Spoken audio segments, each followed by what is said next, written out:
નમસ્તે મિત્રો, મારી કુકિંગ ચેનલ અલકા સોરઠિયામાં આપનું ખૂબ ખૂબ સ્વાગત છે। મિત્રો, આજે હું બનાવવા જઈ રહી છું દમ આલુ। તો ચાલો બનાવીએ ટેસ્ટી અને સ્પાઇસી દમ આલુ। ફ્રેન્ડ્સ, દમ આલુ બનાવવા માટે હું કુલ આટલા ઇન્ગ્રેડિયન્ટ્સ યુઝ કરું છું।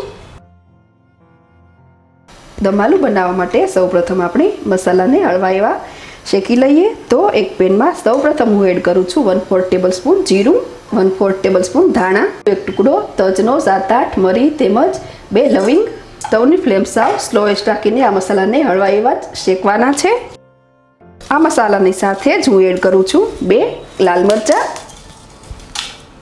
તેમજ 2 તમાલપત્ર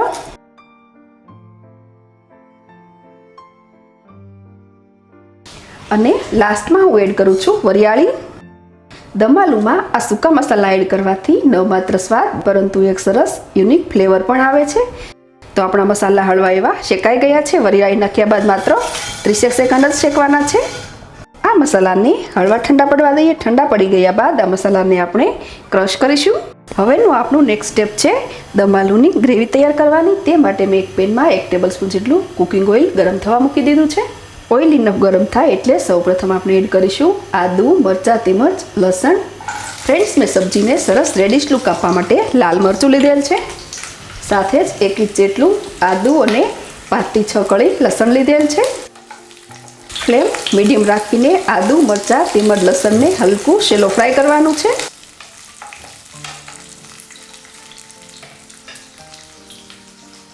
એકાદ મિનિટમાં આપણું લસણ લાઈટ બ્રાઉનિશ થઈ ગયું છે તેમજ મરચાં પર પણ ડિઝાઇન દેખાય છે। તો હવે આપણે એડ કરીશું કાંદા। ફ્રેન્ડ્સ, મેં અહીંયા કુલ મીડિયમ સાઇઝના 2 કાંદા લીધેલ છે। ગ્રામમાં છે 70 ગ્રામ છે। આ કાંદાને મોટા પીસીસમાં જ કટ કરવાના છે।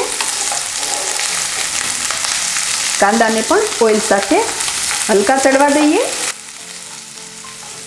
ફ્રેન્ડ્સ, કાંદા હળવા બદામી રંગના દેખાય છે તો હવે એડ કરીશું ટમેટાં। મેં અહીંયા 2 મીડિયમ સાઇઝના ટમેટાં લીધા છે। ગ્રામમાં જે 100 ગ્રામ છે। ગ્રેવી બનાવવા માટે કાંદા, ટમેટાં તેમજ આદુ, મરચાં, લસણને આ રીતે હલકું તેલમાં ચોળવીને ગ્રેવી બનાવવાથી ગ્રેવીનો સ્વાદ ખૂબ જ સરસ આવે છે।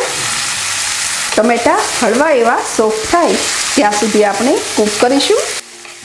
ટમેટાં ચડે ત્યાં સુધીમાં આપણે બટેટામાં પોઈન્ટ્સ કરી લઈએ। મેં અહીંયા કુલ 200 ગ્રામ બટેટા લીધા છે જેને મેં એક વિસલ વગાડીને બાફી લીધા છે। આ રીતે પોઈન્ટ્સ કરવાથી બટેટામાં મસાલો તેમજ ગ્રેવીનો સરસ સ્વાદ બેસી જાય છે। આ રીતે આપણે બધા જ બટેટામાં પોઈન્ટ્સ કરી લેવાના છે। 5 મિનિટ્સમાં તો આપણા ટમેટા સરસ કૂક થઈ ગયા છે। તો હવે સ્ટવની ફ્લેમ ઓફ કરી દઈએ અને આ સિઝનિંગને પ્લેટમાં લઈ લઈએ જેથી સરસ ઠંડુ પડી જાય। ઠંડુ પડી ગયા બાદ આપણે ગ્રેવી તૈયાર કરીશું। ફ્રેન્ડ્સ, આપણા સૂકા મસાલા સરસ ઠંડા પડી ગયા છે તો આ મસાલાને ક્રશ કરીને પાવડર તૈયાર કરીએ। મેં સૂકા મસાલાને સરસ ફાઇન ક્રશ કરી લીધા છે। સેમ જારમાં જ આદુ, મરચાં, લસણ, કાંદા, ટમેટાની પ્યુરી તૈયાર કરીએ। તો આ આપણી પ્યુરી પણ તૈયાર છે।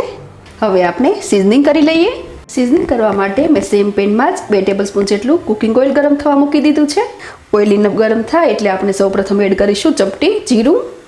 આ જીરું સેજ બ્રાઉનિશ થાય એટલે આપણે એડ કરીશું આપણે તૈયાર કરેલી આદુ, મરચાં, લસણ તેમજ કાંદા, ટમેટાની પ્યુરી। સ્ટવની ફ્લેમ મીડિયમથી પણ થોડી ઓછી રાખી અને આ ગ્રેવીને થોડીવાર માટે ચડવા દઈએ। ગ્રેવીમાં સાથે જ હું એડ કરું છું 1/2 ટેબલસ્પૂન મીઠું, સરસ કલર માટે 1/4 ટેબલસ્પૂન હળદર પાવડર તેમજ 1/2 ટેબલસ્પૂન કાશ્મીરી લાલ મરચું। બધું જ મિક્સ કરીએ। 2 થી 3 મિનિટ્સ માટે આ રીતે ચલાવતા રહીને ચડવા દઈએ જેથી ગ્રેવી સરસ ચડી જાય। 3 થી 4 મિનિટ્સમાં તો ગ્રેવી સરસ ચડી જાય છે। આપણી ગ્રેવીમાં સાઈડ પર તેલ દેખાય છે મતલબ આપણી ગ્રેવી સરસ ચડી ગઈ છે। તો હવે તેમાં એડ કરીશું પાણી। મેં અહીંયા કુલ 250 ml પાણી લીધેલ છે। ગ્રેવીની થિકનેસ જે પ્રમાણે પસંદ હોય તે પ્રમાણે પાણીની ક્વોન્ટિટીમાં ચેન્જીસ કરી શકાય। આ પાણી બરાબર ઉકળી જવા દઈએ। પાણી સરસ ઉકળી ગયા બાદ આપણે એડ કરીશું બોઇલ્ડ પોટેટોઝ।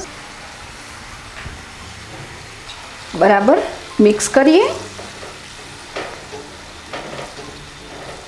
બાફેલી બટેટીની સાથે હું એડ કરું છું હળવો શેકીને પીસેલો મસાલો।